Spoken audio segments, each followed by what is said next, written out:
रोज कबल दुबई ने ऐलान किया है कि आले मखतूम इंटरनेशनल एयरपोर्ट की तामीर का आगाज हो गया है, जबकि रियासत के हुक्मरान के मुताबिक तकरीबन 35 अरब डॉलर की मालियत से तैयार होने वाला ये दुनिया का सबसे बड़ा टर्मिनल होगा।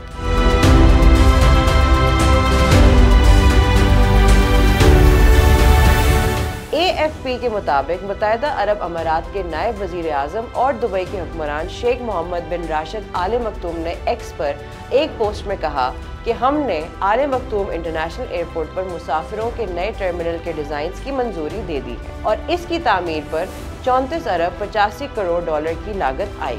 हुकूमती बयान के मुताबिक टर्मिनल के मुकम्मल तौर पर फाल होने के बाद एयरपोर्ट पर सालाना 26 करोड़ मुसाफिरों की आमदोरफ्त होगी। शेख मोहम्मद बिन राशिद आले मखतूम ने मजीद कहा कि मुसाफिरों के हवाले से दुनिया की सबसे बड़ी गुंजाइश वाला एयरपोर्ट होगा और ये मौजूदा दुबई इंटरनेशनल एयरपोर्ट से 5 गुना बड़ा होगा।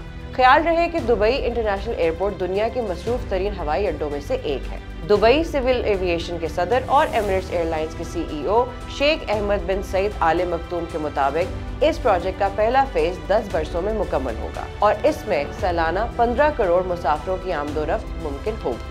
शहर के मज़ाफ़ात में बनाए गए आले मखतूम एयरपोर्ट को 2010 से खलीजी मालियाती मरकज़ की फ़िज़ाई ट्रैफिक का निस्बतन कम हिस्सा मिला है। हुकाम चाहते हैं कि ये नया एयरपोर्ट दुबई इंटरनेशनल एयरपोर्ट की जगह ले लें, जहां सालाना 12 करोड़ मुसाफिरों की आमदोरफ्त मुमकिन है। उसके अलावा शहर के मरकज़ी मकाम में मौजूद होने की वजह से उसकी तोसी मुमकिन नहीं।